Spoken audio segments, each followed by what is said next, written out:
Hello everybody. Back again, yes that's right. We're doing Dungeon Master preparation where we have to make stuff that you can use.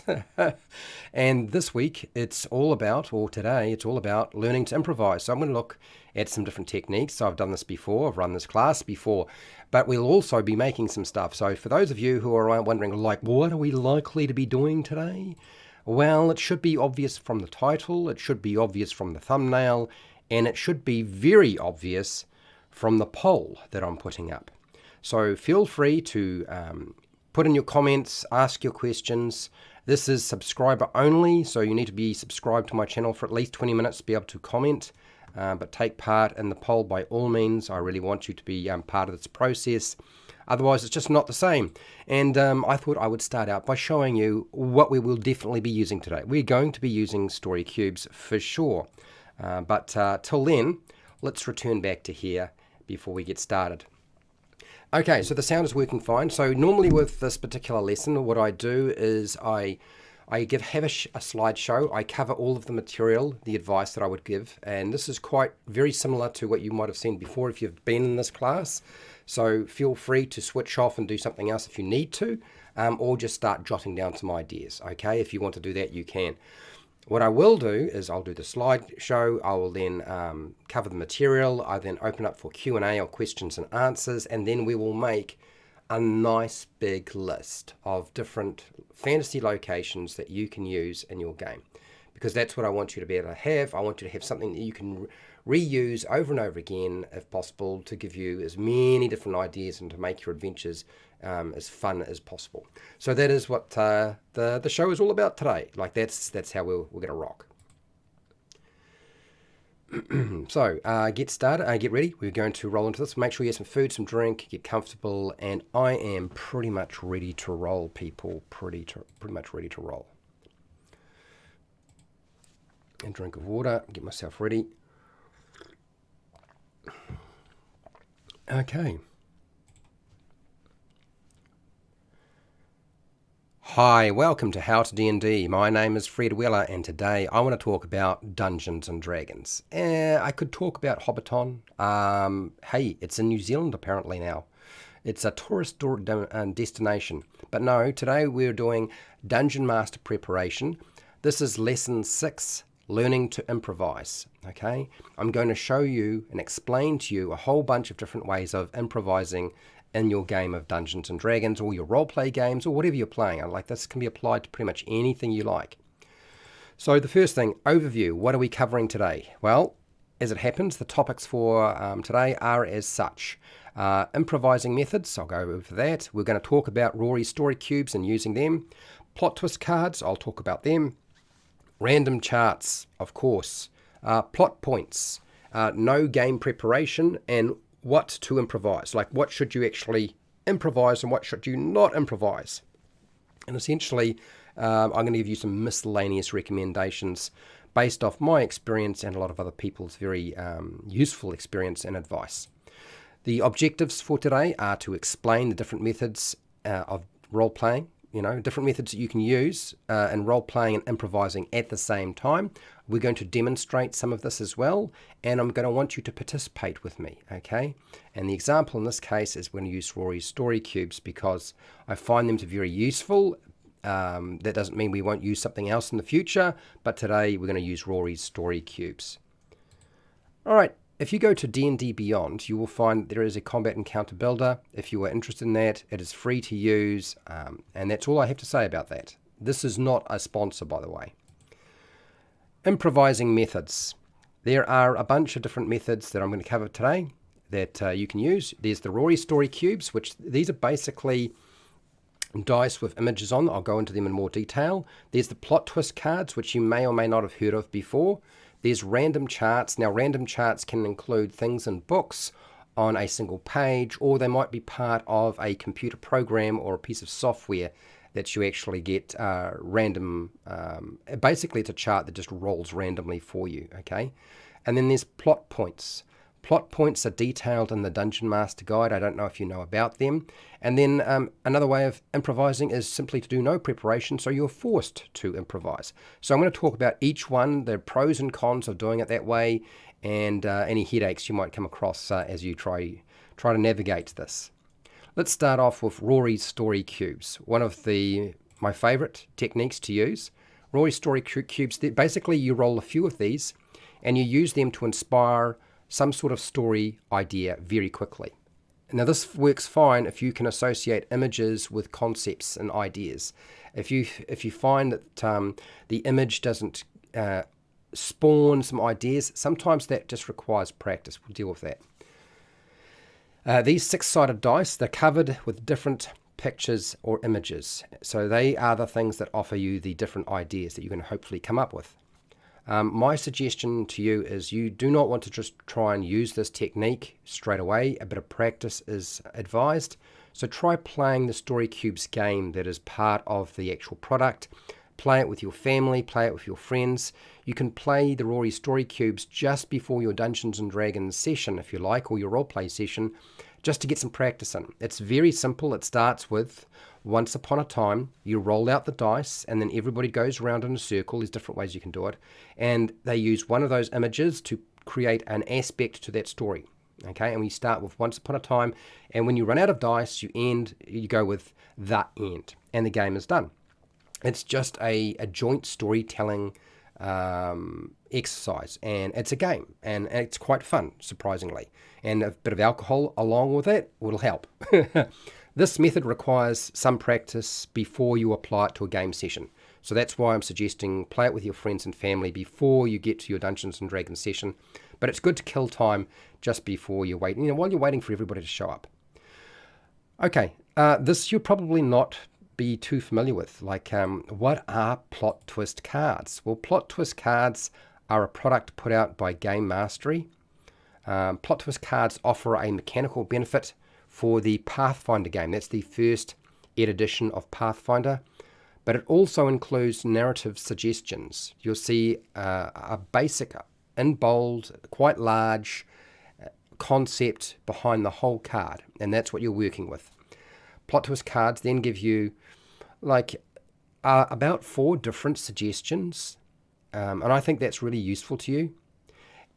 But what you do is you give these cards out to your players randomly. Or you can give them out as a reward of some kind. And then the players use those cards and they play them during the game to change the game plot, the game, your adventure events or locations or monsters. They can change anything as long as it works within the theme of the card. Now, you can give them 1 card, you can give them 3 cards, you could give them out just as a reward so you won't have too many and play it all at once. It's up to you. What I would say though is this is not actually that easy to do. Okay, in a campaign or adventure, it can come apart if you have too many cards in play or your player's input is too dramatic and you just don't know what to do with it. So feel free to say, sorry, I would say no but. Now, no but rather than yes and is a different aspect of the same concept. What it basically means is if a player plays a card, suggests something or wants to change something in the adventure, and you think that they're trying to just make everything easier for themselves, which often is what players will tend to do, or they are going to completely derail the entire adventure, you could say no, and then you take the card back and you give them a new card. They draw a random card, and they can use that at a later point in the session. That's probably the easiest way to deal with this. It takes a little practice. It can be a bit scary to begin with, but it's quite rewarding once you get the hang of it.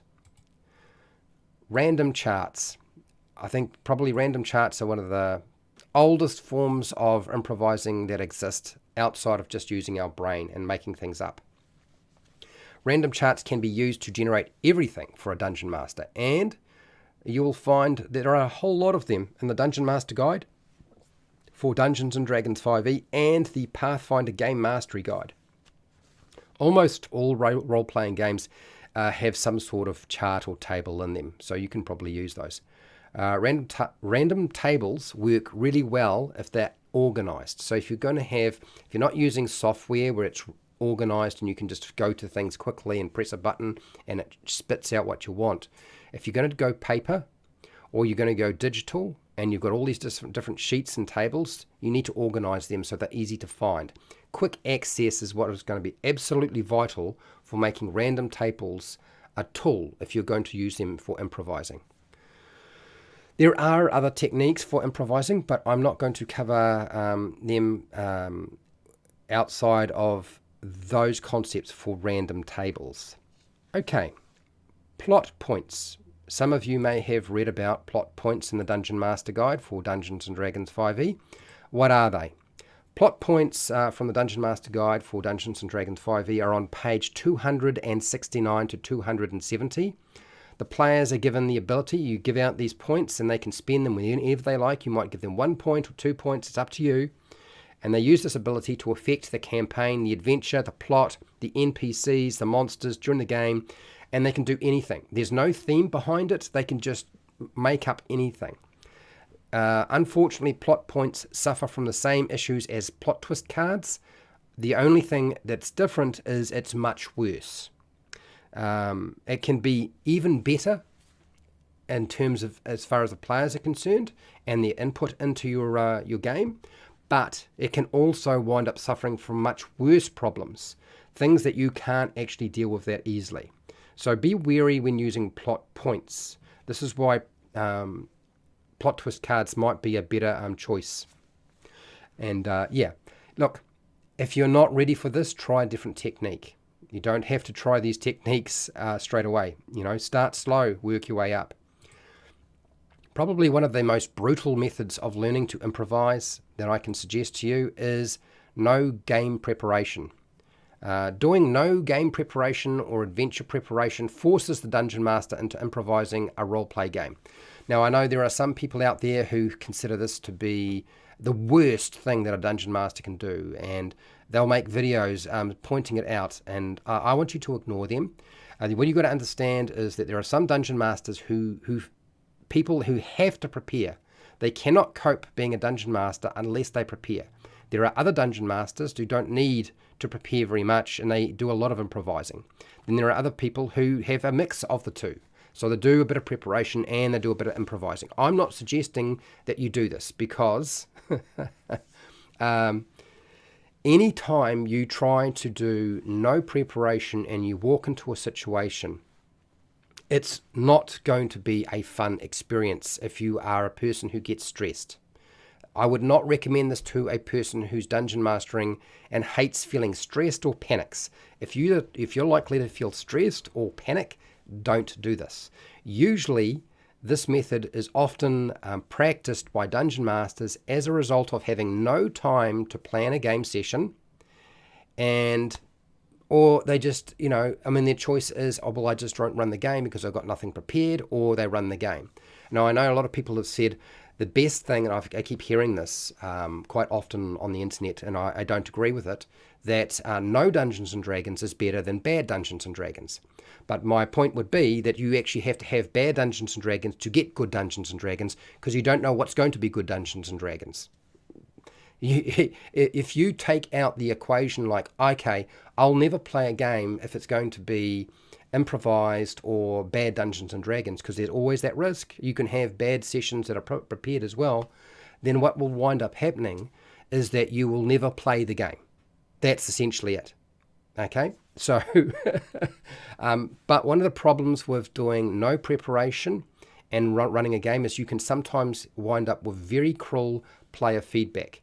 This usually does not occur if the player's been a dungeon master before, but it will occur if you're dealing with a player, generally if they have no experience and do not know what it's like to be a dungeon master. They've never actually done it themselves. But I find that people who are players, who are playing in your game, who have also been dungeon masters, have had to go through these trials before, and they totally understand. They get it. All right? Okay, so now that we've covered our different methods, let's look at what to improvise in your game. There's a lot of different things you can, and this is not the complete list. You can use your story cubes to improvise the additional elements into your Dungeons & Dragons game. You could do the same thing with plot twists cards, random charts. It doesn't matter. There's lots of different ways. Plot points. The title of a book can be that you can find on a bookshelf or a desk. We've done this in the past. We actually made up a list. The contents of a book read by a character when they open up the book, since you now have a title because you made one up. The creation of non-player characters, details like personality traits, bonds, ideals, flaws, and motivations. This idea was first put out, and the use of story cubes for improvising for roleplay games and Dungeons & Dragons by Mike Shea or Sly Flourish, and a lot of people have gravitated to this concept and picked it up and claimed it as their own. A quick adventure hook for a side quest if you need to do something like that. Even random encounters, you can make up random encounters on the fly.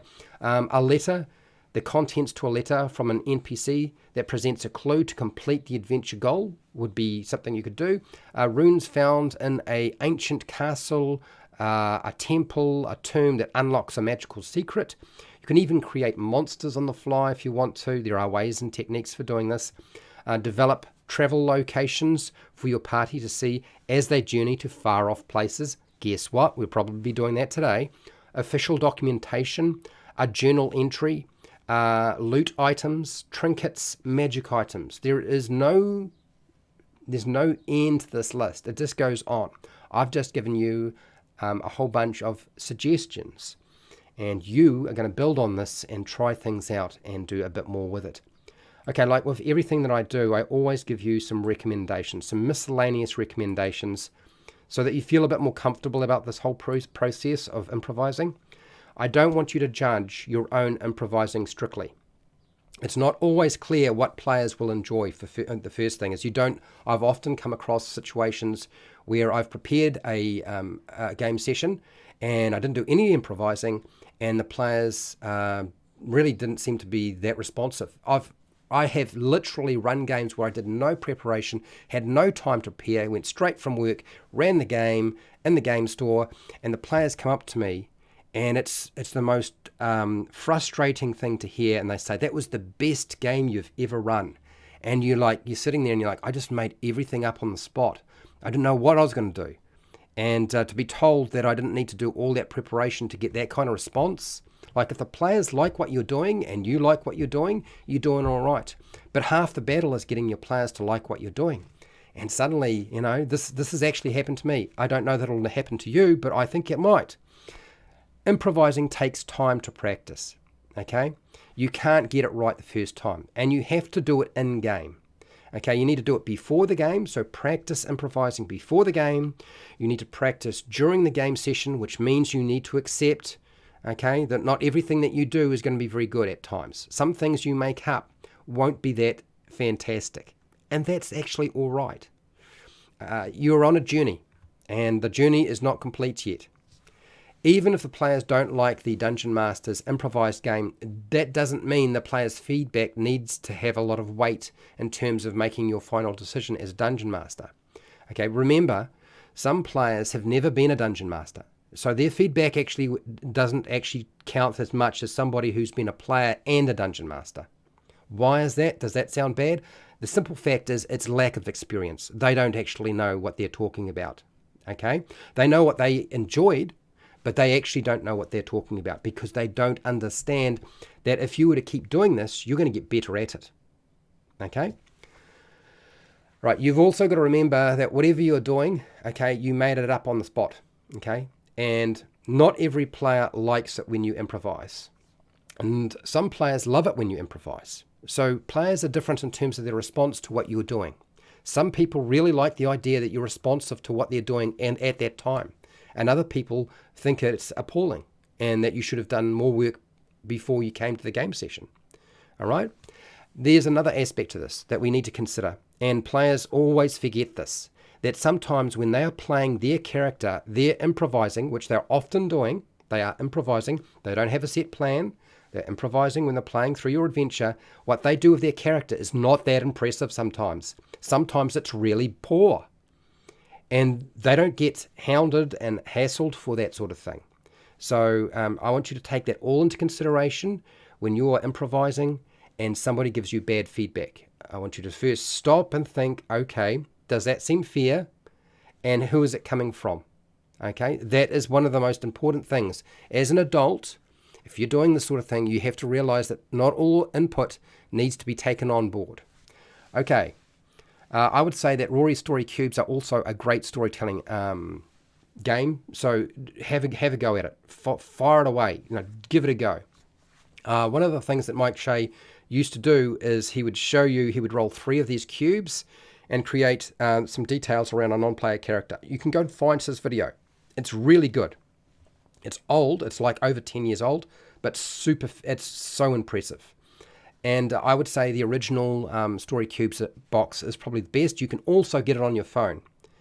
And I highly recommend practicing playing the game, the Story Cubes, with your family. I've said this before, but that's it. That's basically the gist of improvising. There are other techniques for improvising, but I'm not going to cover those today. We will deal with them at a later date. So I'm hoping that this was useful to you. If you have any feedback or questions, please let me know in the comments section. And hey, till next time, keep rolling those 20s.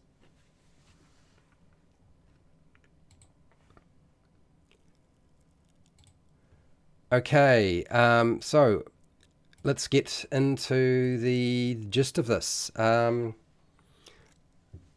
a lot of you have done this before with me.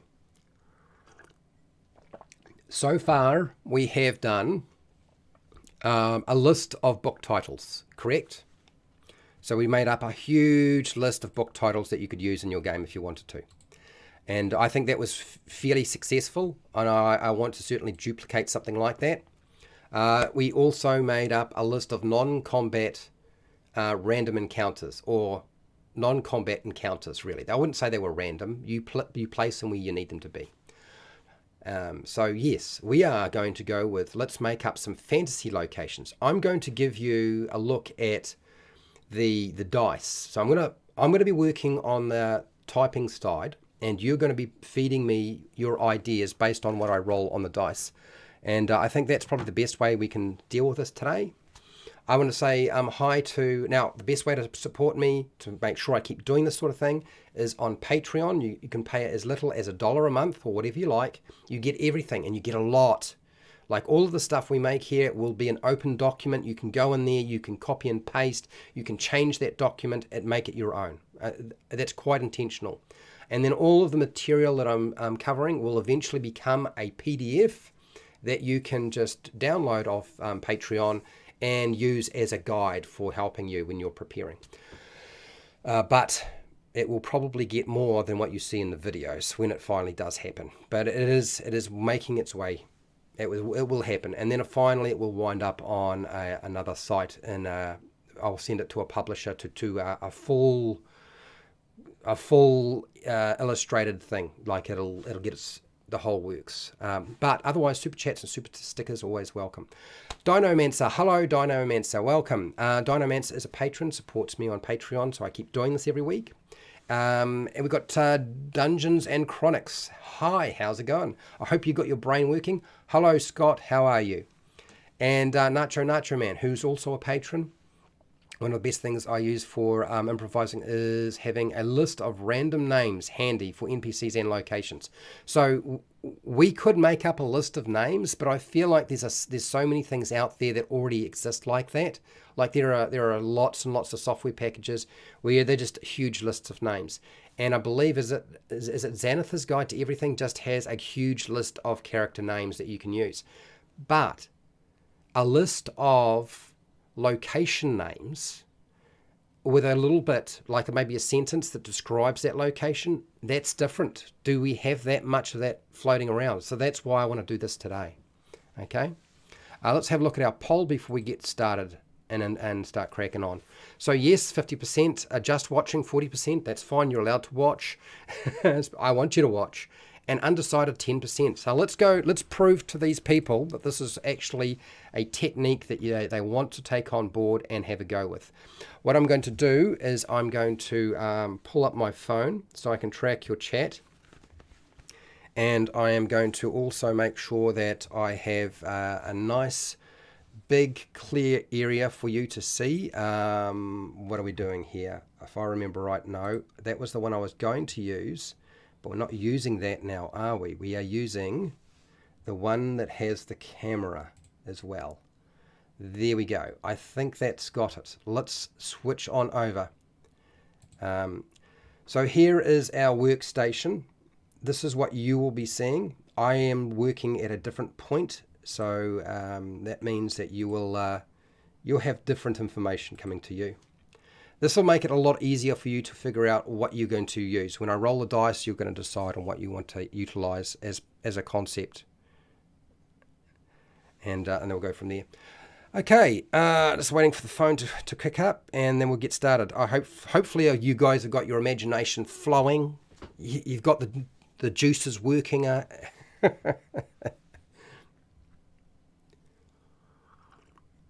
It's going to be important too for somebody to remind me that I need to go and take a break, because you know how I am about this sort of thing. I often forget to go and take a break about an hour in, and we have just over an hour and a half to get as much done as we possibly can.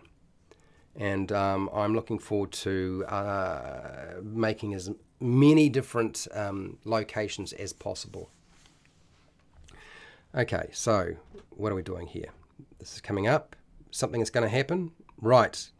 Tavern, a list of taverns, houses. Yes, yes, yes. Well, that can be another time. Right now, I want fantastic locations. Think about if you wanted to go somewhere that was really cool, where would you go?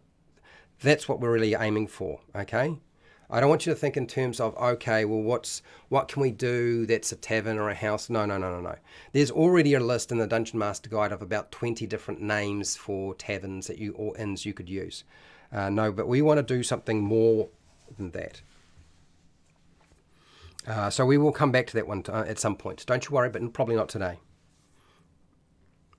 Okay, I think we've got that already. Main streets, okay. Architecture. So I want you to think. I want you to be much more creative than that. Okay. I want you to think fantastic and crazy places that we could go to. I'm going to get rid of these dice. I'm actually going to start us off with 3 dice. These are the Enchanted set. There are actually many different sets, but this Enchanted set here is just 3 dice. I'm going to start with them for now, and you probably haven't seen these images, and you can use one of the images or you can use all of the images, okay, when you're coming up with ideas. Just post them. Now I will also put in a hashtag asking for you to give me the name of the location, of the fantastic location, and a little bit of information about it, and I'll be making some stuff as well. Okay, all right, so the first thing is a mirror. That is looks like Little Red Riding Hood. That looks like a little monster. Okay, so we want a location. Now, I know you're looking at this and you're thinking, this might be a bit hard. If it is a bit hard, you'll let me know. The Crystal Caves. Good. A laboratory, a wizard laboratory. We need a name for the wizard laboratory. You need to be very specific about stuff, people. Little ideas are great, but we need to actually be specific as well. Okay? All right, so while I put in, the Crystal Caves actually tells you quite a lot of information already, Dinomancer, but I want you to give me a little bit more about what the Crystal Caves are like, okay? But I'm putting in the name now.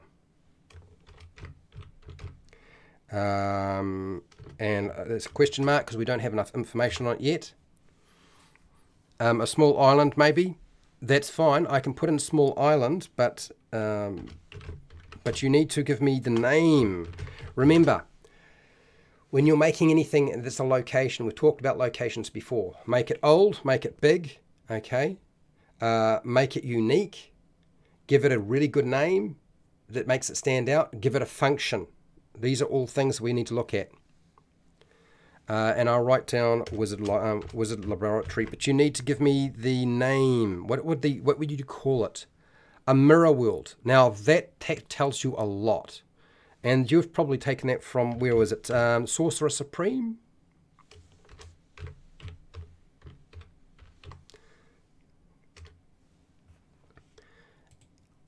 Laboratory. Let's just put some numbers in here. You can't see what I'm doing with the Google Doc, but that's because I want you to work at your end on the dice.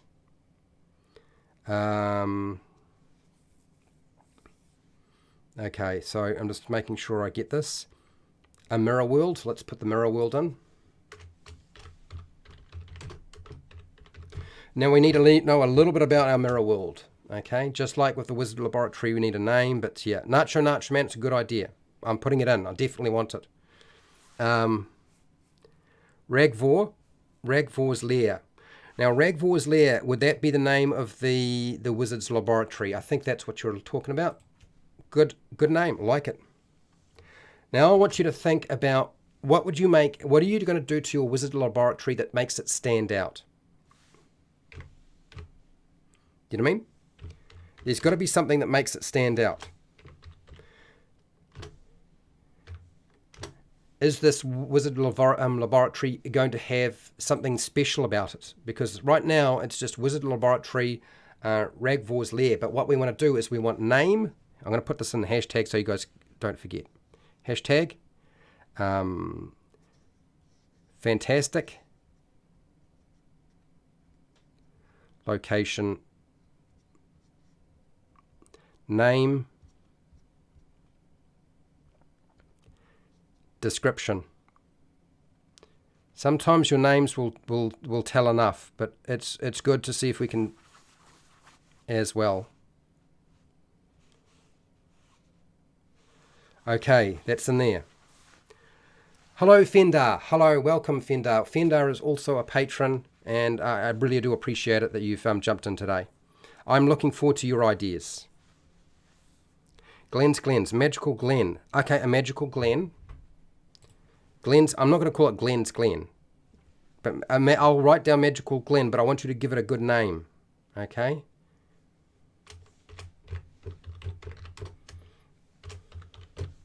All right, we still don't know what we're doing too much with the Magical Glen. Teleportation rooms. Okay, I'll mark down teleportation rooms. Teleportation rooms. Okay, I'm rolling some new dice. I'm going to roll these. Sorry, that was me putting my hand up against the camera. This here looks like a swirly thing, swirly circle with a person in the center. This is a... What the heck is that? Oh, that's a forest. That's an old hag or an old woman. I'm going to roll all these dice as well. So I'm going to give you lots of ideas. That's a tortoise or turtle. That's a wand. That's a pyramid. That is a tower. Is the wizard laboratory in a pyramid or is it a tower? Is it a TP? Is it a teleporting TP? Cell phone, some arrows pointing in funny directions, somebody sleeping, and a padlock. So that gives you lots of different little ideas to think about while you're sort of wondering what I'm doing at my end. I'm working hard trying to collect all your ideas up.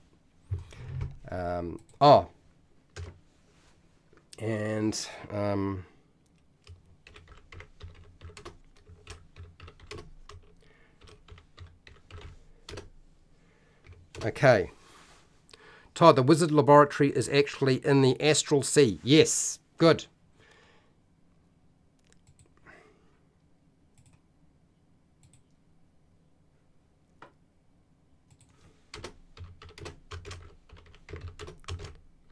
I like it. Good idea, Todd. Great idea. The doors in the tower, and it's a wizard tower. So it's a wizard tower, laboratory, an astral sea, teleportation rooms. Got it. That's much better. That there is a complete idea. That makes a location. You want it to be a castle? Okay, so what we're going to do is I'm going to separate Todd's idea. I'm going to give you...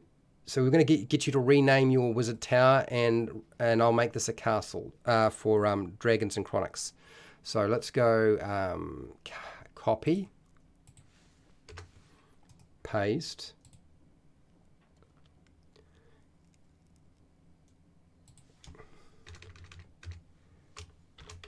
castle for that one. It's a laboratory, wizard tower, astral sea. I want you to give this thing a name. in the astral sea. So we need a name for this thing. So Todd, I'll let you name that while I take out the other things. We can separate those. All right, so going back here. So yes, I've got down that you got a wizard tower with teleportation rooms. Got it. Who's Glen? A magic Glen that changes your name when you long rest. Okay. A magic Glen that changes your form when you rest in it. I'm making some slight adjustments, Dynamancer. You need to come up with a decent name for it. I'm not going to put Who's Glen. I know where you're going with that. I'm not doing it. It changes your form when you rest in it. I like the idea. If you rest in the Glen, you magically change. But let's give it a cool name. Cool name, not Who's Glen. Who's Glen? Do you think anybody outside of New Zealand is going to figure that one out? Okay. All right. Oh dear. Okay, if you open a door, it will not take you to the next room, but a random. Okay, random. Teleportation rooms that are random. Okay, I've got that included. Good. I am sorry I dozed off. Sometimes when I jump to the stream, it gets super late in my zone. No, Fender, that's all right. Don't worry about that. Jean, hello. I missed you. I'm sorry. Your idea looks really nice. I want that. Let's mark that down. Yep. And Dynamancer has done something with Crystal Caves, which is great. Now you need to let me know. Let me know if I need to change the dice, because I will change the dice around probably every 5 minutes while you guys are thinking. That gives you 5 minutes to sort of nut things out. If that's too long, you let me know and I will change the dice more often. Okay.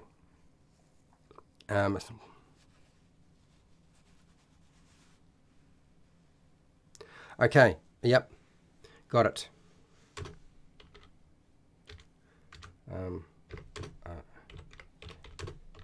Pull that reflex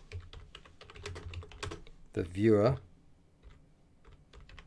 as a monster or hero. Okay, like it. What else are we doing with this?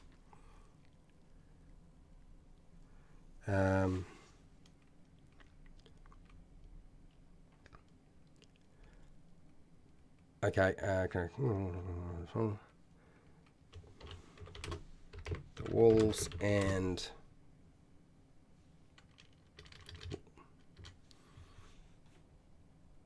the ground, walls and ceiling are covered in crystals that shimmer. Nice. Pretty good. I'm impressed, Dynamancer. That did a great job. Very impressed. Now, Overboard Gaming, Miniature Gaming. Hello, Joe. He's Overboard is also a patron. Overboard Miniature Gaming. He has his own channel too. Miniatures, terrain, reviews. Go check his stuff out. He does stuff that other people don't. Okay. Laboratory has a hair of all different types hanging from the ceiling. Good Lord. That is some wacky stuff there. Yep. All right. I don't know what to do with that. Okay. Right, so Jean's idea, I'll need to get that down. And it's time to change the dice again. So we're going to roll these dice again, people.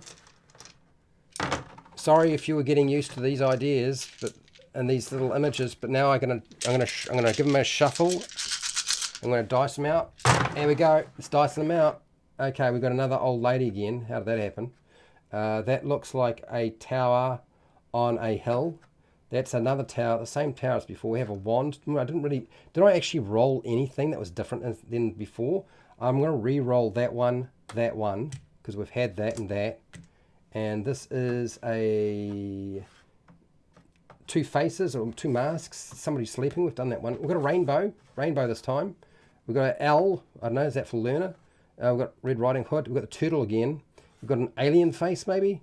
All right, I'm going to roll these again. I see. Okay, so the light bulb is different. A pack on a stick. The tent came up again. The wand came up again. The forest came up again. I'm going to give you the hand. An aeroplane. I don't know, that's flying, I guess.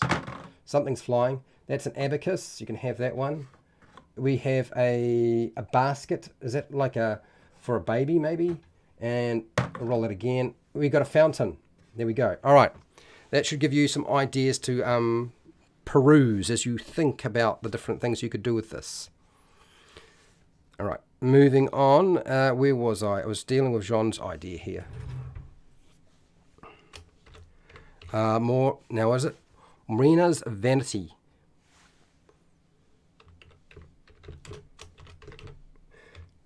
Marina's vanity. What is this? A small manor home, okay? Small manor home. Okay. With a vanity. With a vanity. Vanity. In the attic.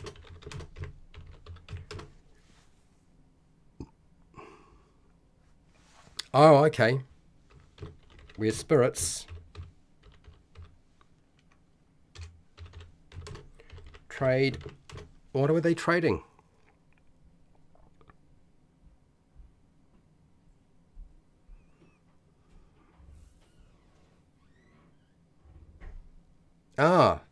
Trade favors.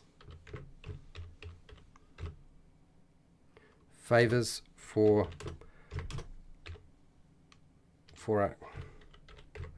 a creature's beauty.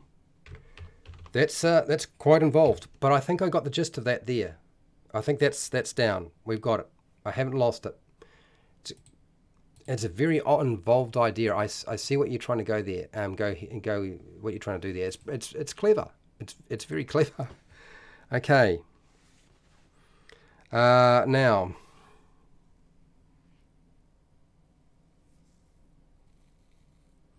Okay, right. So I see.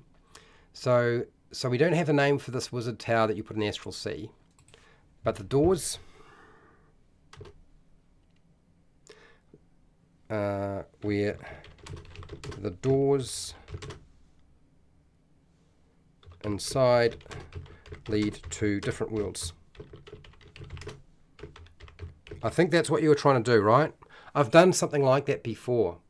For the life of me, I can't remember what I called it though. So if you come up with an idea for the name of that laboratory, was it a laboratory? You let me know.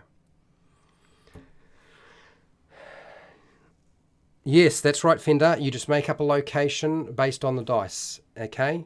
And if there's no dice there that sort of works for you, then just do what you can do. Like, it's all right. They're just to start you off, okay? Sometimes it's hard to do something without a little bit of a prompt. And we can use words, we can use images. I find that images work better for triggering the human brain into coming up with ideas. Some people work better with the written word, but I find as a general rule, images work best. Dinomancer. Transmoglin. Fair enough, I'll give you that. Transmoglin it is.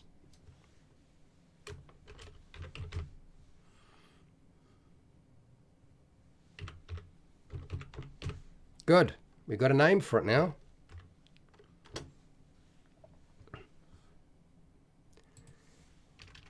There's a complete idea. Nice one, Dynamancer. Struggling with the mirror world. My brain is thinking it's a house of mirrors with a portal in it. So Nacho Man, don't worry about it. If you get stuck, this is what other things I want to suggest to you is when you get stuck with an idea and it doesn't lead anywhere, just put it aside and move on. Because sometimes it will come to you later on. You might be in the middle of doing this with me on a live stream, or you could be sitting on the toilet and suddenly think, oh, I know what to do with the mirror world.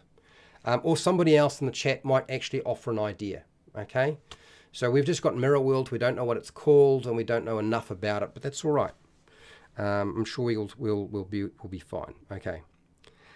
The abandoned chaos gates, an ancient obsidian portal that occasionally flares with wild magic. Dynamancer, good idea. Let's do that.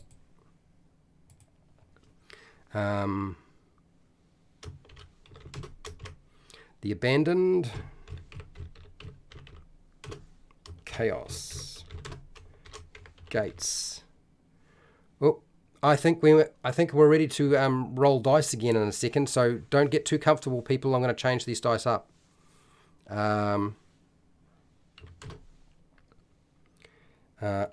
Ancient obsidian. Obsidian portal that occasionally flares with wild magic. Cool. That's nice. The old lady again made me think of the retirement house for wizards. Maybe. Okay. Wow. Well, okay. Well, I'm not too far behind on everybody. So I'm going to write down your idea, Fender, The Woods of the Lost Hag. And then I'm going to roll these dice again.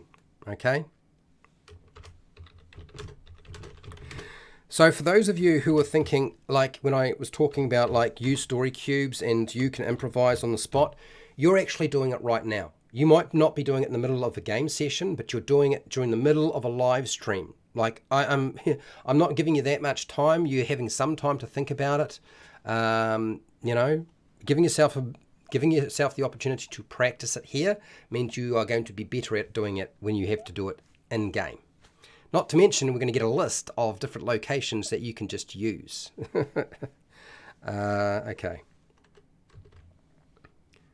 Also, bypassers get lured into a telepathic message that made by a powerful beast, trapping them forever inside. Oh, God, Lord, blimey. Okay, let's see. All right, so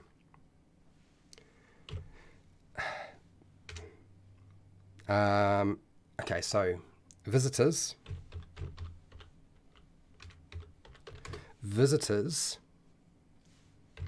are lured into the woods by telepathic messages and messages made by powerful beasts and trapped. I'm not going to say trapped forever because we don't want to trap them forever. We want them to have an opportunity to escape at some point. Okay. I have the Butterfly Theatre, but I'm thinking that's what it's called in the King in yellow still. A secret theatre hidden in a building or in the wilderness is neat, like a Greek theatre. Okay, I see where you're going with this, John. All right. Hello, Matt Walker. I'm going to apologise now if I haven't noticed your name. I am working my way through the chat and typing stuff up as I go. So let me just make sure I have... Cool, blimey. Lots of things to do, not enough time. Not enough time. So Matt Walker, we are using story cubes. You come up with a location and you come up with an idea for what the location is. So the location name. No, that's not what I want to do. I just want to copy it. Can I copy it out of there? Okay. Hashtag. Fantastic. Location name.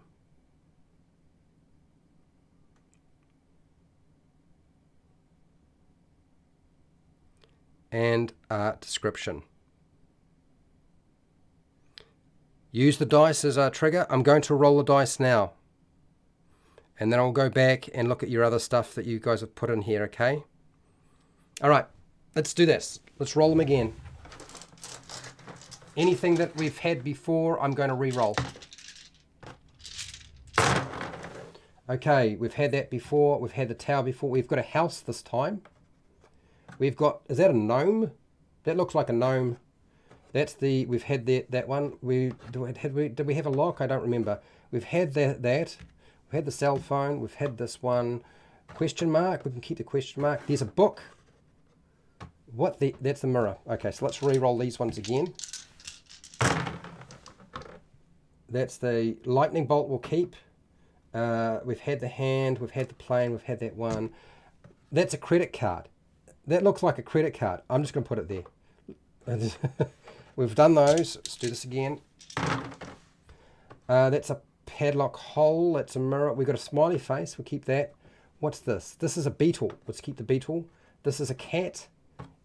Re-roll the mirror. And we've got that's a fairy. That's right. We have fairies here. Ha ha. Fairy away. Fairy me away.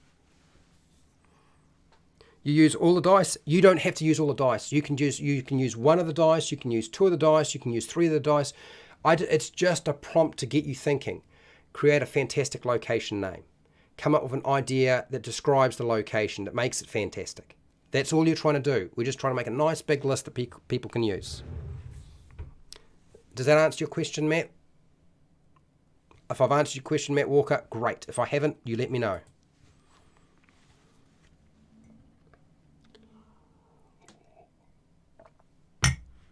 I can tell you now, today is going to be a workhorse day. I'm going to probably find myself having to go back through the chat and actually check on everything. Now, if you are a patron and I didn't call out your name and mention it, you let me know, okay? And I'll try to correct that. Sometimes trying to keep up with everybody's names has been very difficult recently. There's been so many people who have signed up recently, which is great. It's wonderful. But it just makes it hard for me to track every single person. Okay. Right. So. You see. Okay. Fendar's got an idea. Good. All right. Now I need to go back because I missed somebody's idea here. Butterfly Theatre. I really like that. Butterfly Theatre. And what we're doing with this, Jean, you've got here.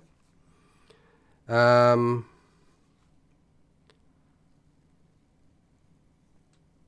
it's a secret. It's a secret theatre. Hidden where? Hidden. Let's hide it somewhere. So let's hide it somewhere where it's going to really make the biggest difference. A secret theatre hidden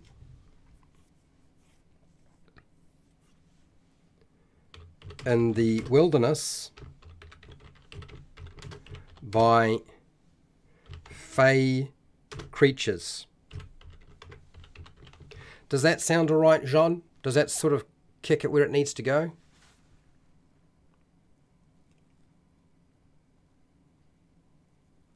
It's pretty morbid. I'm not terribly familiar with the King in Yellow, but I think that's where you were going with this. Butterfly Theatre. Okay. Okay. So end of the road. New beginning. An orphanage run by retired elderly. As the elderly die of old age, the orphans grow up faster. That is very sick. We'll put it down.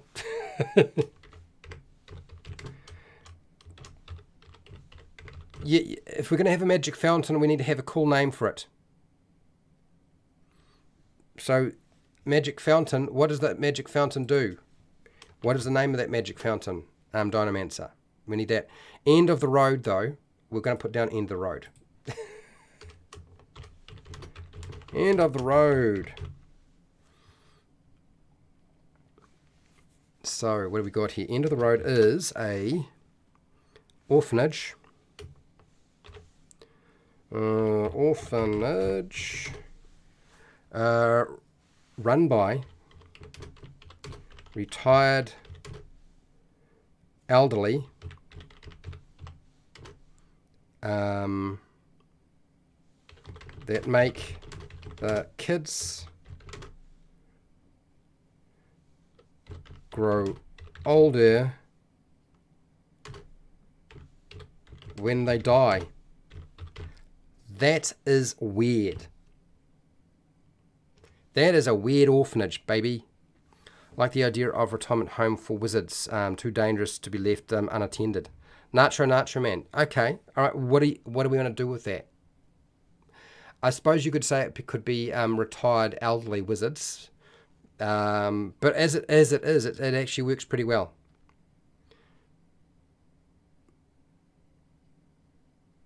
Okay, so mix your idea with the old person retirement home orphanage. Well, we'll see.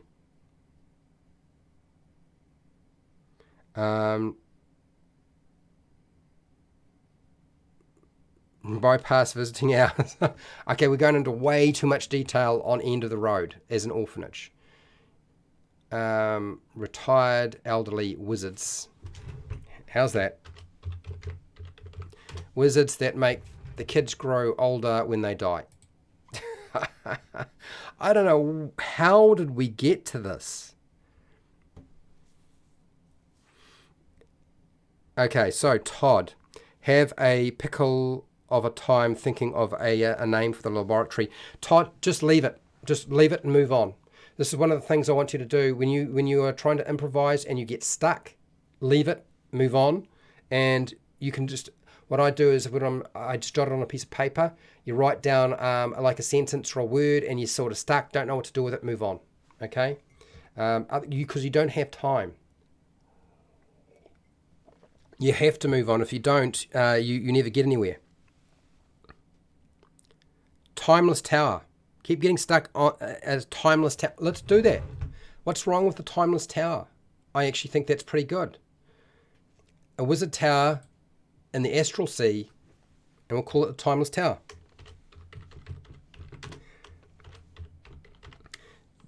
Do you know, I have a location called the Dragon Bone Bridge, and you guys already know by that name exactly what it is, right? And it's got nothing to do with the dice that I've rolled. Like, it's literally got nothing to do. It just popped into my head, so I wrote it down. And that's by just looking at.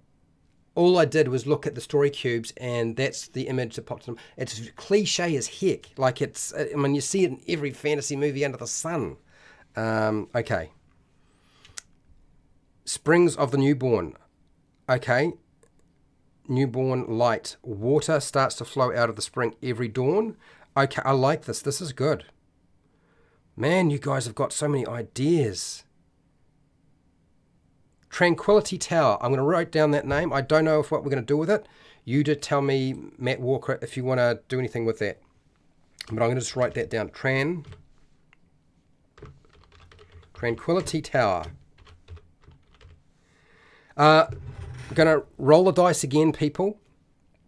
And I am going to also go take a break because I need to. We're doing pretty well, I would say. Frankly, I think we've done very well. But I'm going to roll the dice again. And then I'm going to go and take a toilet break. Okay, so here we go. We've done this one. We've done these. We've done that. We've got the eye. Haven't had the eye before. The world. That looks like some sort of shadow or demon. We've had the hand. We haven't had the flower. That looks like a flute. That looks like a sleeping person. I think we've had that one. Roll these ones again. We've had them before. Oh, that's a fire. It's not a shadowy demon. It's a fire. Sorry. Done that one. Done that one. Oh, this is a shadow. Somebody's casting a shadow. What is this? That's a bumblebee. Have we had the bumblebee? I can't remember. Light bulb. I think we've done that one, and I think we've done this one.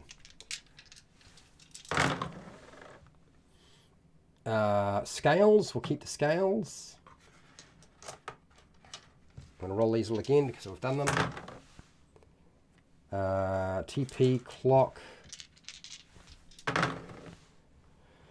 mirror, bubble, speech bubble. We're going to keep that. We've done these before. What is that? Is that a wolf howling at the moon? It is. It's a wolf howling at the moon. Keep it. We've done them. That's a well, and that's a key. Okay. All right. So, your homework. I am going to, again, type in what your task is to do, and I'm going to have a shitload of homework later on while I collect up all your ideas. It's going to take me ages, but that's all right. That's what this is all about, right? Is coming up with lots of ideas. Hashtag.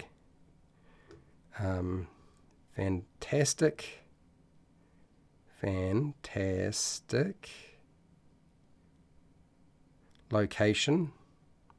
Name, and a description.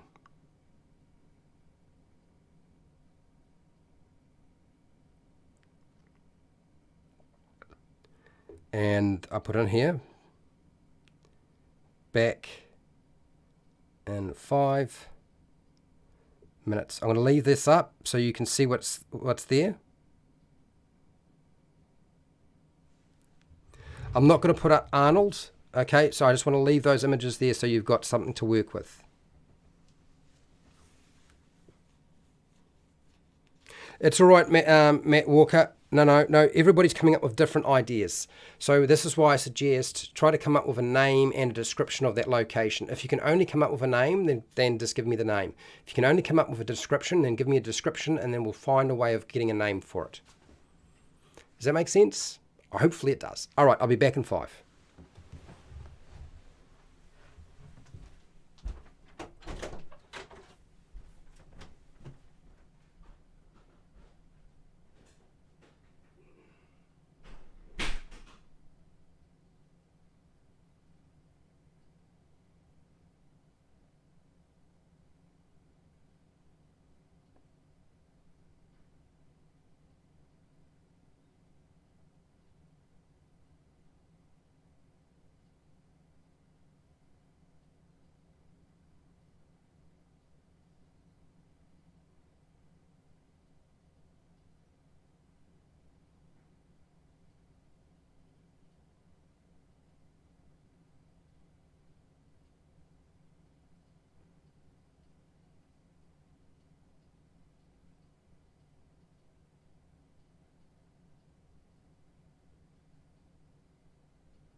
Okay, I'm just crawling back into my hole, and we will continue. to make our way through. So for anybody who feels like I am falling behind, don't worry. Just put your ideas in, because like I said, if I had to go back through and watch the live stream and write everybody's idea into the document, I'm going to do that. So we've been going at this for just over half an hour. We've got quite a lot of stuff, and the more you develop, the more you help yourself and everybody else come up with stuff they can use in your games. So yeah. But by all like, if you find that you need the dice to be changed, I will roll them again. But I won't do that for another 4 minutes before I do. Yeah, we'll wait a little bit. Okay, so where did I get up to? Tranquility Tower. Thunder Valley.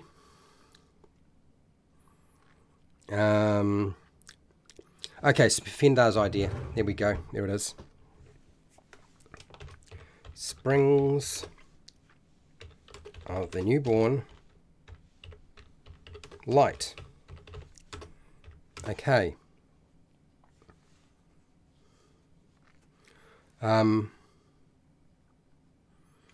so what is it? Water starts to flow on these springs every dawn. There's a rumor about treasure found for the early bird. Okay. Okay, so a rumor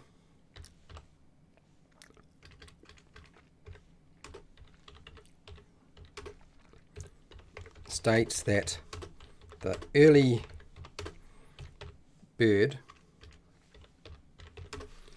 bird can find treasure at dawn in the magical springs.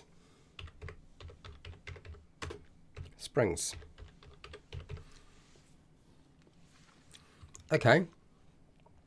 Not bad. Pretty good. Pretty good. I'm impressed. Now. So Matt Walker, you don't have to worry about, if you struggle with names, don't worry about the names. Just come up with the idea, the description of the location, and we'll name it later. A place gnomes explore. It's an inn tavern where gnomes literally have a hole in the wall. Okay, I get it. So this is a gnome. This is okay. So basically, let's go question mark. So it is a hidden inn / tavern that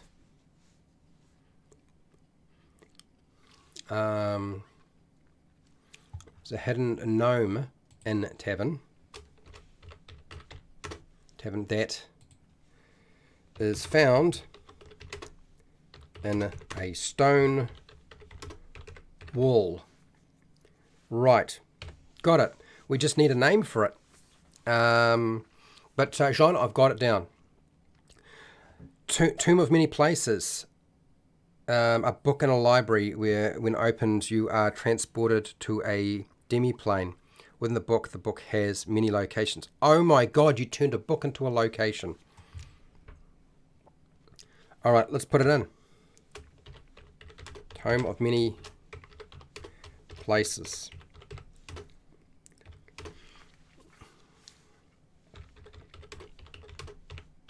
Book is opened. It takes the creature to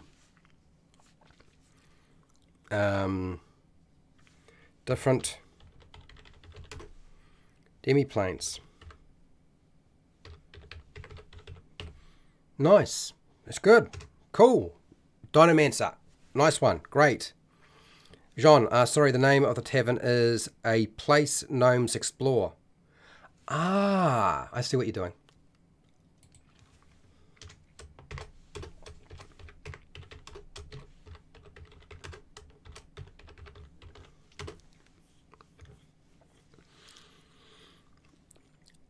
hopefully this isn't referring to. Yep. So I've placed it found in a stone wall. I don't know if you want it to be magical or not, so I've just done that. I don't know. You let me know if I've kind of messed things up. And in any case, Jean, the idea is there. I have a great idea, but I'm driving. But thanks for getting me thinking. I'll use it in my my next campaign. Joe, I'm really glad to hear that. If it's helping, even if you aren't able to type stuff in and respond in the chat, and it's coming up with ideas that you can use for your own campaign, or other people's ideas are helping you, that's great. Fake creatures sounds good. Okay, so I was on the right track with the Butterfly Theatre then. Thunder Valley Dino. We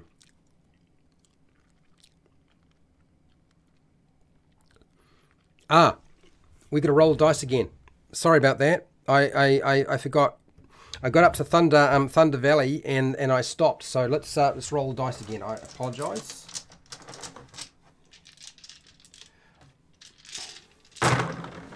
Well, that didn't work. I don't know if we've had the flower before, but we're going to use the flower. We might be re-rolling some of these. Or a lot of them. I think we don't. Did we have the cat? No, I don't think we did. Did we have the flower? I can't remember. All right. Dice. Get rid of the book. Get rid of that one. We've got a tree. Home tree. We've got a walking stick. We've done those before. Whoops. Bigfoot. Or footprint. A bridge, that could be useful. A smiley face, a light bulb. A cage, a question mark. I think we've had the question mark before. It's a tree, walking stick, cage. Okay.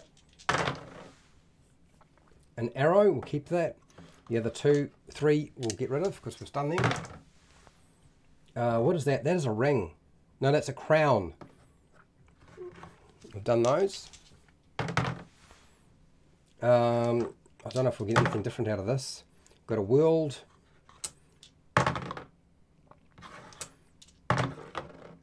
TP, torch. Cool, blimey. We've got a torch. We'll keep the torch.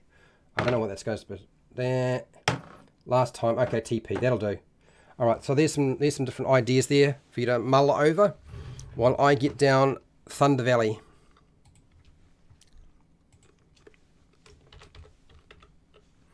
Thunder Valley Dynamancer. What is Thunder Valley going to be consisting of? Now, if you're noticing that my head is sort of out of the way and it's not sort of looking at the camera, it's because I'm working, people. You might even find that the fact that you can see me is probably not going to be that helpful.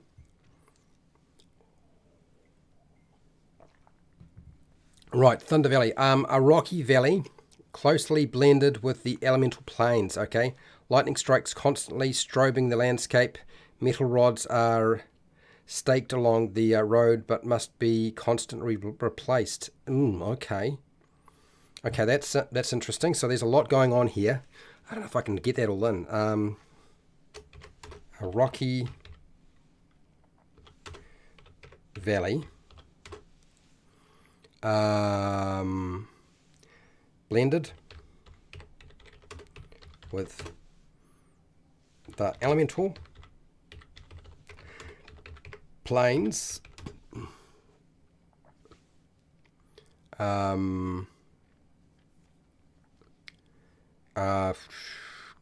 plains constantly struck by lightning.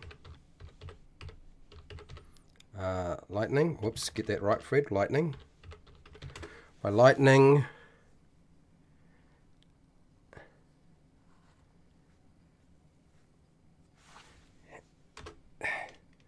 But controlled by metal rods that need replacing. feel like this is a real place. If you put a real place in here. House of the Rolling Thunder, Fender. Okay, nice. Let's have a look. House of the Rolling Thunder.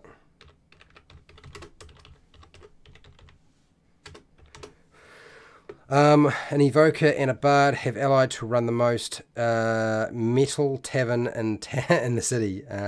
You would have your coffee and hear an electric lute riff coming from every corner. Okay, thank you. I got it. I'm going to mark it down as a separate concept, Matt. Anyway, I'm a little bit behind. I am aware, people. Sorry if I am so far behind. Yeah, it's just there's a lot to take in. Okay, so what we want to put this down as is a it's a metal tavern.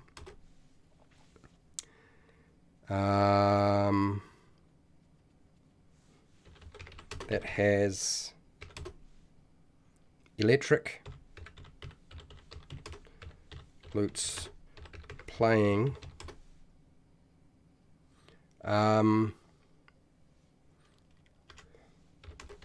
that was set up by come on Fred, set up by a bard and an evoker.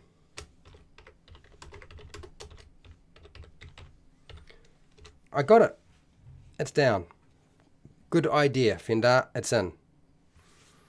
Moon over nowhere. Retirement house. Moon over nowhere. Okay. Oh, did we have a name for the retirement house?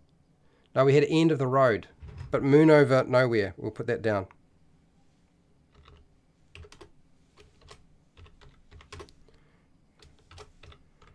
Nowhere. Retirement house for wizards. And we'll dissect the other idea from the orphanage and get rid of the wizard's idea. Just retired elderly. How come we wound up with so many retired people or retired locations? Because of the old lady, wasn't it? That's what it was.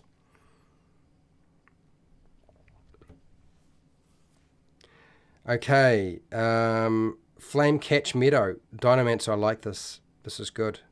Man, you guys have really gotten the hang of this. I'm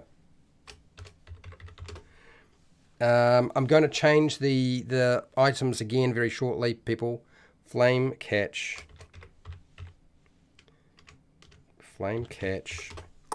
Meadow. Now, okay, a dazzling field of fire flowers blooming. Okay, a dazzling field of fire flowers that bloom.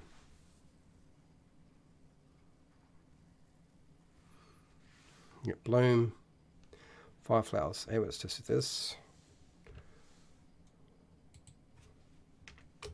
Fire flowers that bloom and blind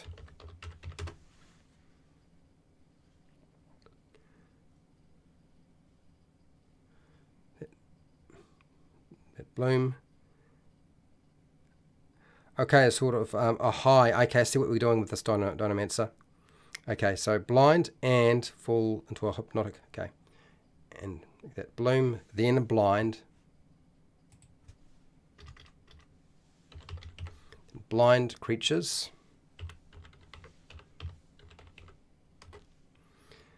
Creatures that what?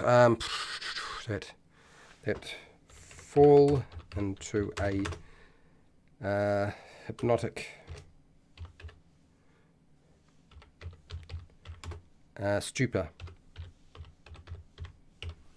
Nice. Pretty good. That's pretty good. Matt Walker. What about the well of wishful thinking? I think that's a good idea. Let's do that. Good idea. Let's go this. Well of wishful thinking.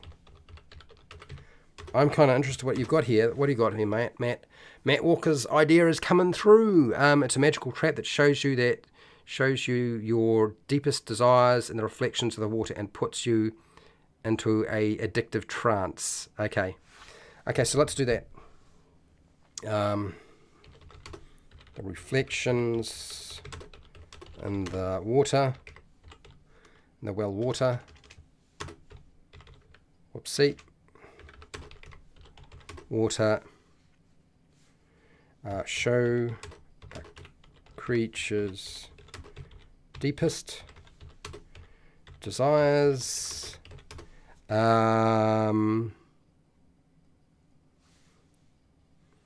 While they become entranced. How's that? I think that got it. Well of trading. So I got a well up here. No, there's no well. This is from other stuff that you guys have done before I put that up. Okay. Well of trading. The bird cage. Have you done something with the bird cage? Fender. Well of trading. Let's do that.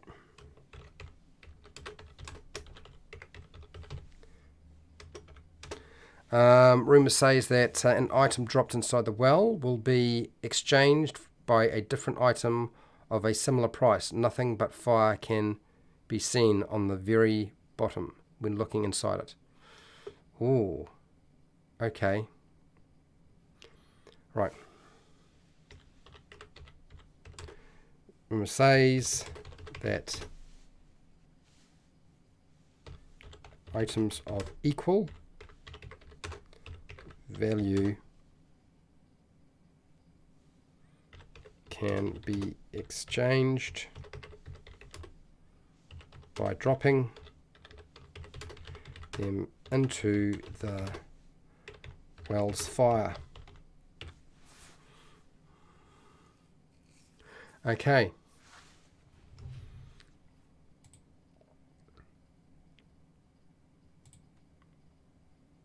I think that got it. I got it down. The bird cage. Whew. The living forest. I'm going to have a lot of fun getting through all of this. I'm going to probably re-roll again very shortly. I'll give it 2 minutes and then I'm going to re-roll. Okay, the bird cage. Okay, we call it the bird cage, but it's not a very good name. It's deep in the forest. We need a decent name for the bird cage. Okay, an elf queen is imprisoned. Okay. So this is basically a location, a bird cage. A large bird cage. High in the mountains with a elf queen imprisoned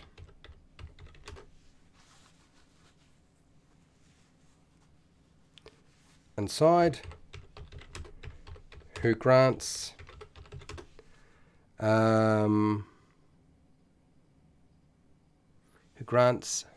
a wish to anyone who frees her.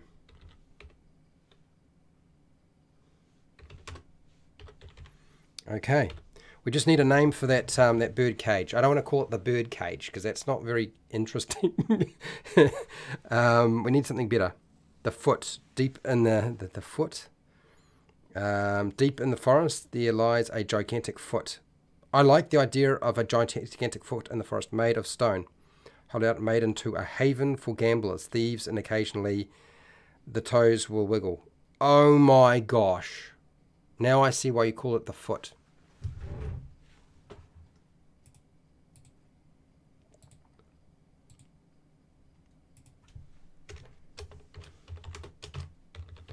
the foot.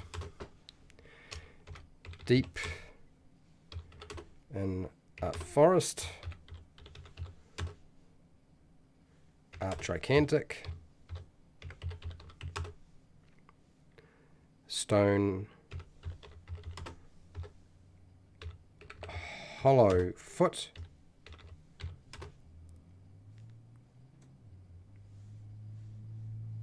is a haven for gamblers and thieves.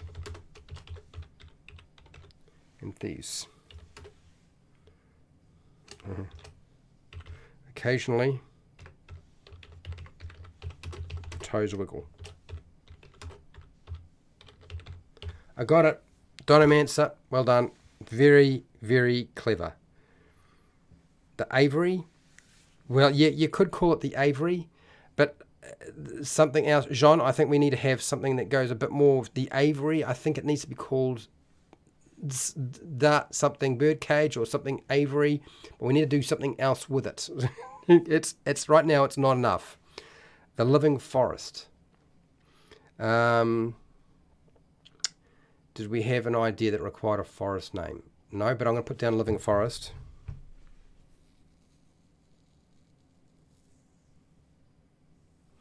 Some sort of preserve for flying animals in the wilderness. Jean. Yeah. Okay. So a wilderness preserve for flying animals. A wilderness reserve for flying animals. Okay. We just need a decent name for it. And I think Aviary is probably, it's not quite enough. I think we need a bit more. Okay. That's that. And then the living forest.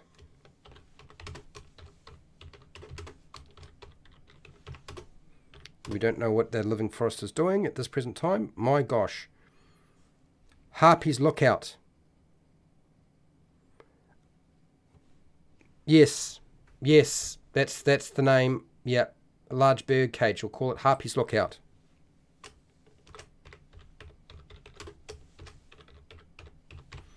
Nice one. That's better. Jean, that finished it off. That's really, really good. Now, man, you guys have got so many ideas here. Broken Arrow Orchard. I like that. Broken Arrow Orchard. Okay, so I need to change the dice. And then we're going to keep going.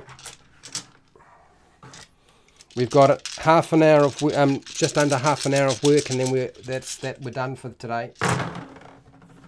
We'll keep the fish. We've done that one. We've done that one. We've done this. We've done that. Actually, we've done a lot of these already. We've got the apple. We'll keep the apple. Fish, apple. There's a house. I don't remember if we've rolled that one or not. Let's roll again. I think we've had all of those. The swirly thing, we'll just keep the swirly thing because I don't know. I don't want to keep rolling these dice over and over again. Shooting star, we'll keep the shooting star. The magnet, we'll keep the magnet. Did we have a beetle? We'll keep the beetle for now.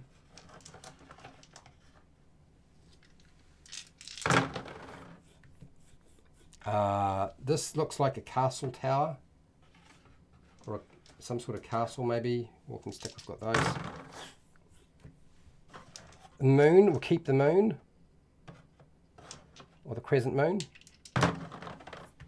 We've got an arrow, we've got a frog. Oh, we haven't had a frog before. And we've got a gnome. There we go. That's what I've got for you, people. That's what I've got.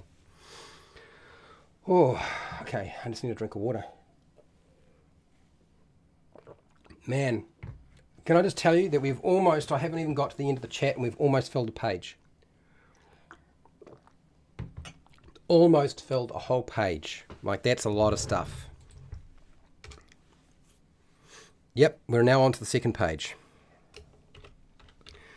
Broken Arrow Orchard.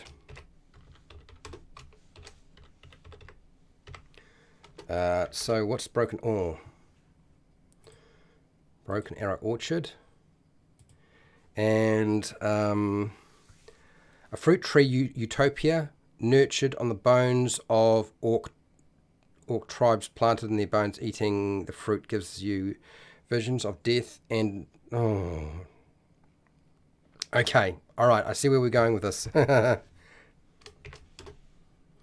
Fruit tree utopia. Nurtured by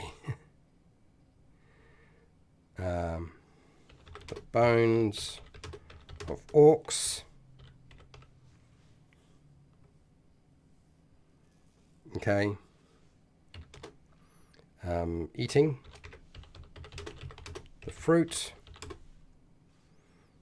gives you visions of death.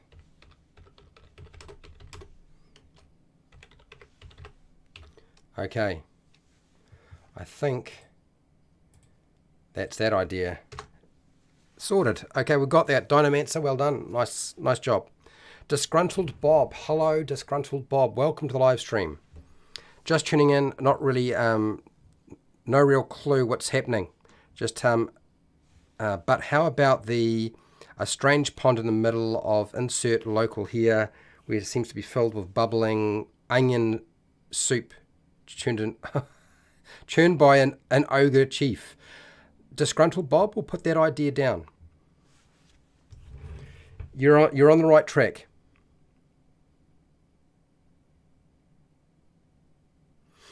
I think that's Bridge of the Royal Steps. I see. Yeah, I like this. We're going somewhere. Okay, so Disgruntled Bob, let's get your idea down. We don't have a name for Disgruntled Bob's place, but it's going to be a pond, a strange pond,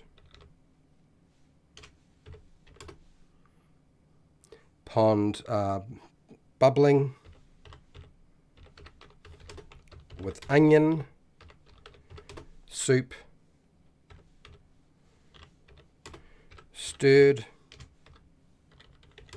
by a ogre chef. Very Shrek of you. Ogre chef. And bizarre as. I like it.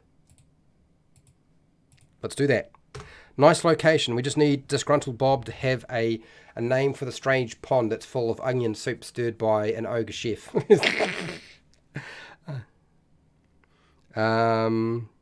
Call the birdcage. No, the birdcage. The Maiden's Embrace. The Maiden's Embrace. No, I think we actually got the other one. The Maiden's Embrace.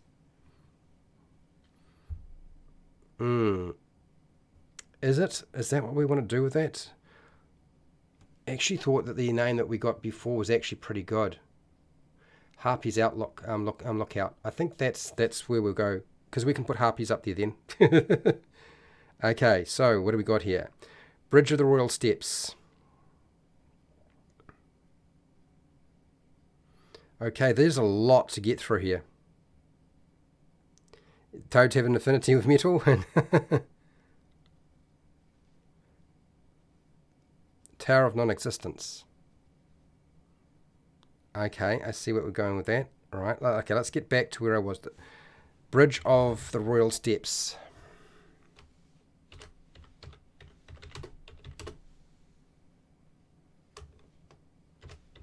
Royal Steps. What's it going to be? Moonless Night, the river underneath.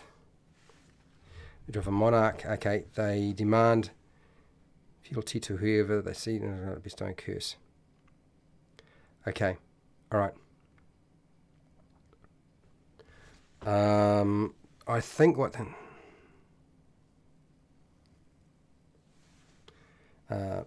I think what we're going to do, the spirit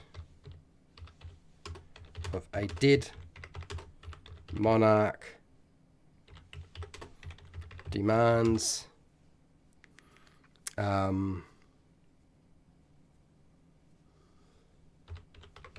fealty if the bridge is crossed on a moonless night, or the traveller is cursed. I think that's what you were aiming for. Okay, so I got that. It's down. Fender, you let me know if you don't like that, but I think that's really what you were going for. What about the rocks? The rocks rook for the bird cage. Matt, I thought about that, but yeah, I still think Harpy's lookout looks like the best one.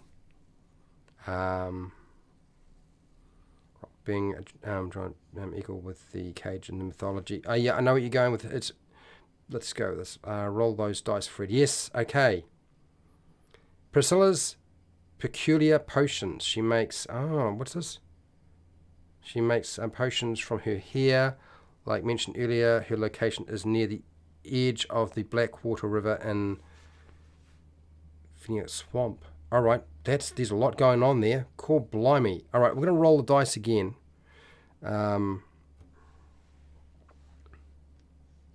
Hashtag fantastic location name and a description. Let's roll the dice and see what we get.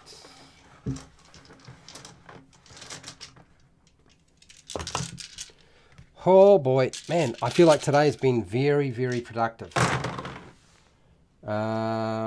So I'm not going to be able to just keep saying, no, we're done with that. But what I'll do is anything that I don't think is going to help you very much, I will leave alone. So we're going to keep the house.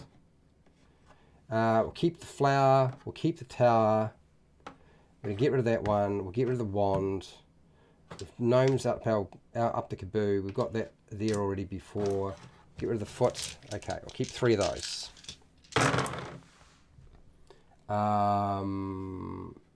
We will keep the flames.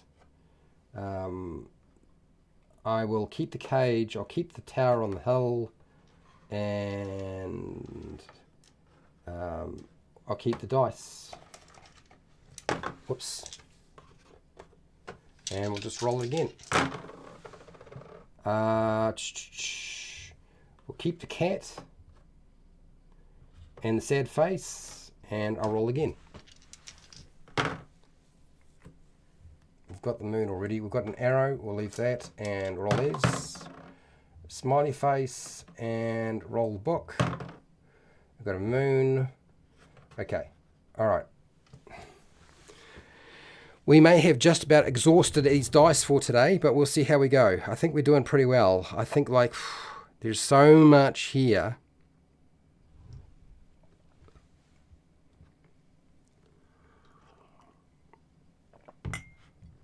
Okay, so I've got to write this one. Priscilla's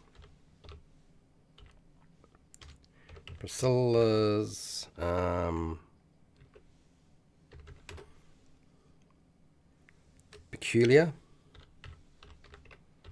potions. Okay. Peculiar potions. So that's what it's called. What is it though? Pardon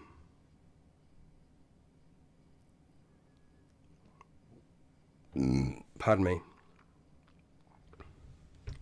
It's a potion shop.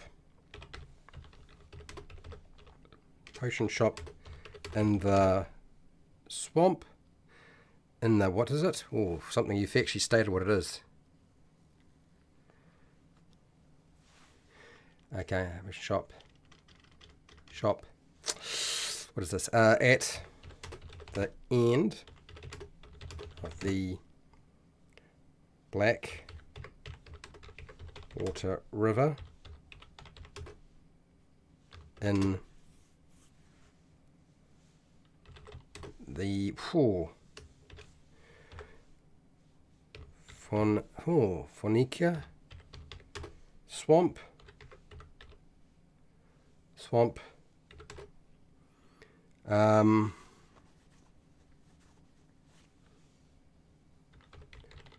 So what is it? Where potions are made from here. Magical here, of course it is. Magical here. Yeah, there we go. I think that we got that down. So overboard, I've got your idea in. It's done. The apples are magnets to deadly bug that can only be killed by a frog slime. Dungeons and Chronics. Okay.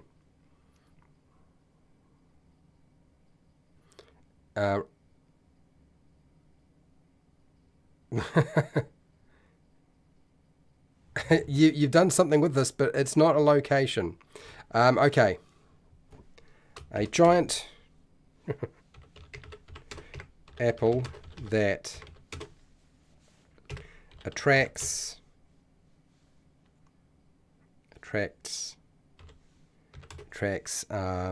deadly bugs.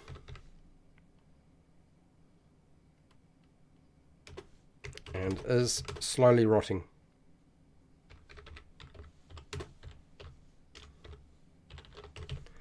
Okay. Attracts.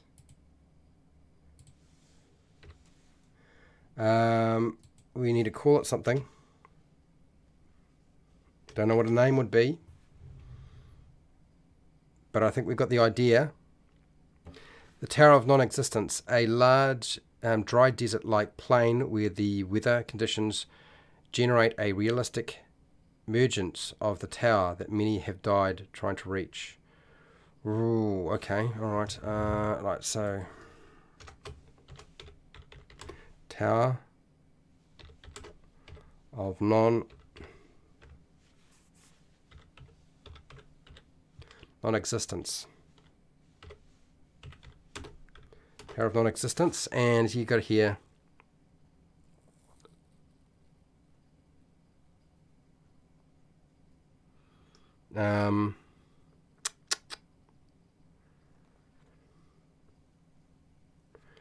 Okay. A demi-plane to a.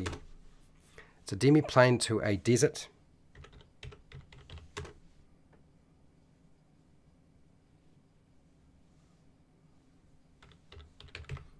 Desert world.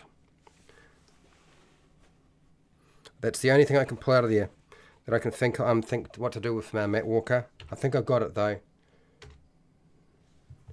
Non-existence, Tower of Non-Existence. Okay, so that's that one. Moving on. Fallen Star Lake. Dinomancer, good one. Fallen.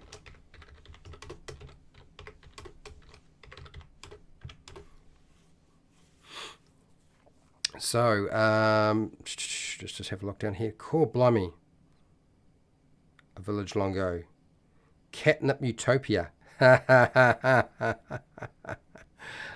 dear. Yeah, exactly.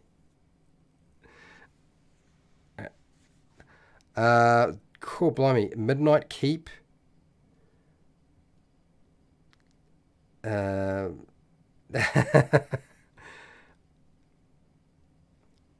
That's very cool. So Quarter Moon Lake. Okay, yeah, I got that one. I see that. I haven't written it down. I just want to go through it because we're running out of time now. I'm going to have to go back through here and put them into the document. The Midnight Keep. I like the idea of the Midnight Keep. What is the keep? Is populated by ghosts of an old army. They still perform their daily duties, unaware of their current forms. They are back being alive during the night time. Okay. House of the Crescent Moon. An aquarium. All kinds of exotic marine life including magical and some forms of elemental plane of water. Okay. Cool, blimey, you've got a lot of information there. Madam Queen. All right. Barovia. Well, that Barovia already exists. The Tree of Everlasting Fruit. Okay. Yep. But the dice look like that. Yeah, no, it's fine. If you like fruit, yes, got that. Catnip Utopia. A village plagued with catnip. It unnaturally grows rampant at night. Thousands of cats migrate every year. Okay, all right. Feels like Helensville. Does feel like Helensville. How about Kalamarth, city in the elemental plane of fire, ruled by a dungeon or... yeah, no. Good idea, John. I like this.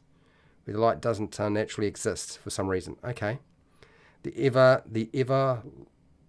ever lighthouse. A ruined tower repositioned. Okay. All right. Okay. All right. I'm going to roll them again. I'm going to give you about 9 minutes to come up with something else, and then we are done. I'm probably going to say we're done very short. So I'm going to keep the Howling Wolf. I'm going to get rid of those. Whoops. Did I just bump it? Yeah, of course I did. Of course I bumped it. Just move that a little bit, like so. There we go, that's better. And back to where I was.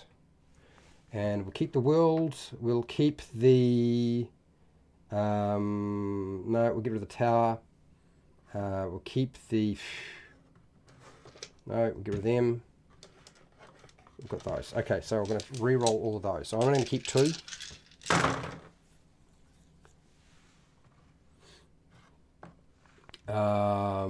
We'll keep the rainbow, keep the question mark, I'll keep the, I guess, the shadow. God, we must have rolled these so many times now. Have I got every single thing? Is there anything that I haven't actually rolled on these dice? I'm going to give you a parachute and a clock. And I'm just picking them now. If we haven't had it, I'm giving it to you now.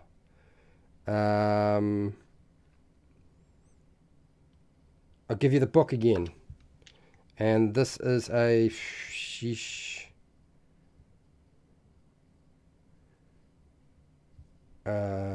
Frogs. What is this? Sheep. I've got a sheep. There you go, sheep. And a... Oh man. We really have... You'd think 6 sides would be a lot, but it doesn't feel like a lot once you've done like 34 ideas. We have done more than that. I'll give you the lightning bolt. And I'll give you the fairy. And this is going to be the little gremlin dude. Okay, there we go. Some of them we've had so many times. See ya, Matt. Thank you for your input.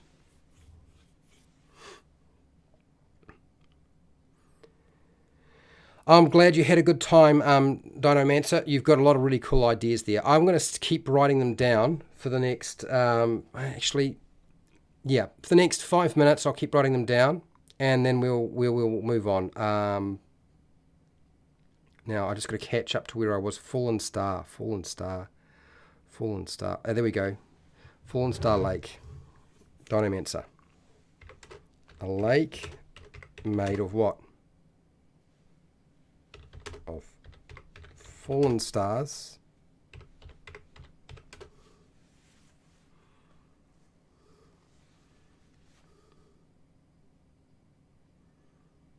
Stars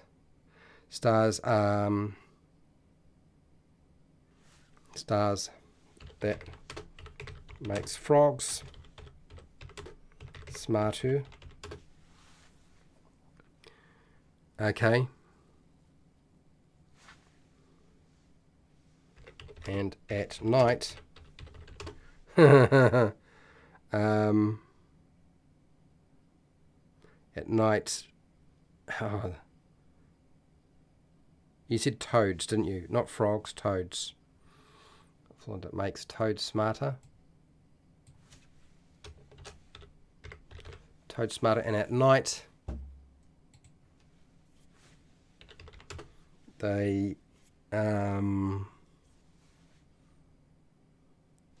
what? They put on a show.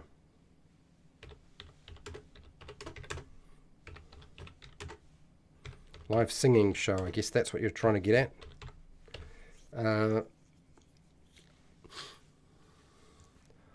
A live concert.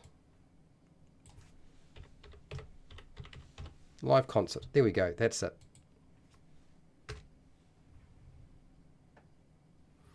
Cool. Now, a Quarter Moon Lake. All right. Quarter Moon Lake. We got that one.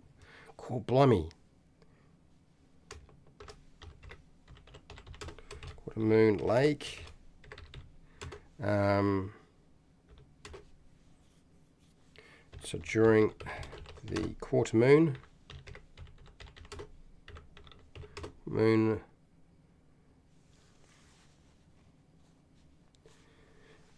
you can fish the reflections of fish. Okay. During the quarter moon, you can pull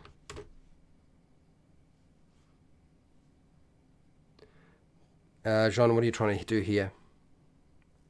You can pull an unlimited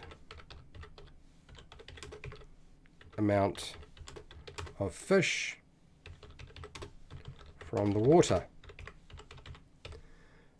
Yeah, okay, we could do that. I think that's what I'm going to do with that. I think you were trying to pull reflections, aren't you? During the quarter moon, you can pull an unlimited amount of fish from the water.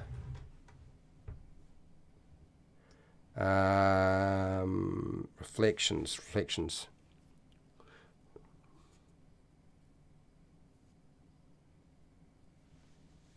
Okay.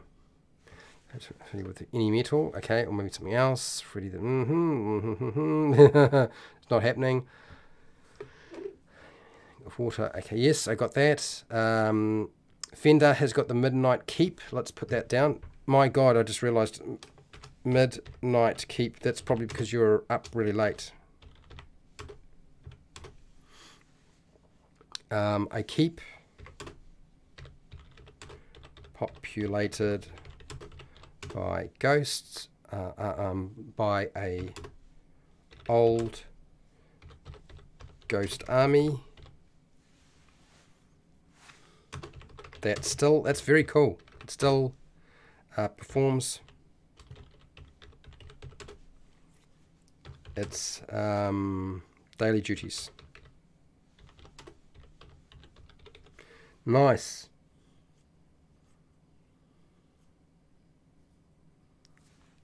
Okay. That are unaware of their death. I think that's what you want. Death, but they come back to life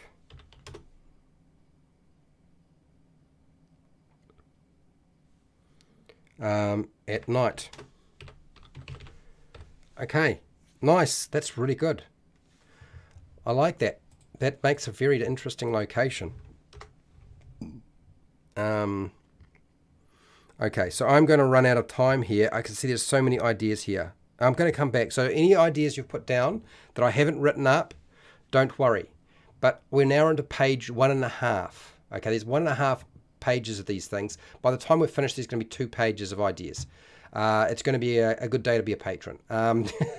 So what I'm going to do is I'm going to head back to my face and say goodbye to everybody and thank everybody for your participation, because without it, it would not have worked.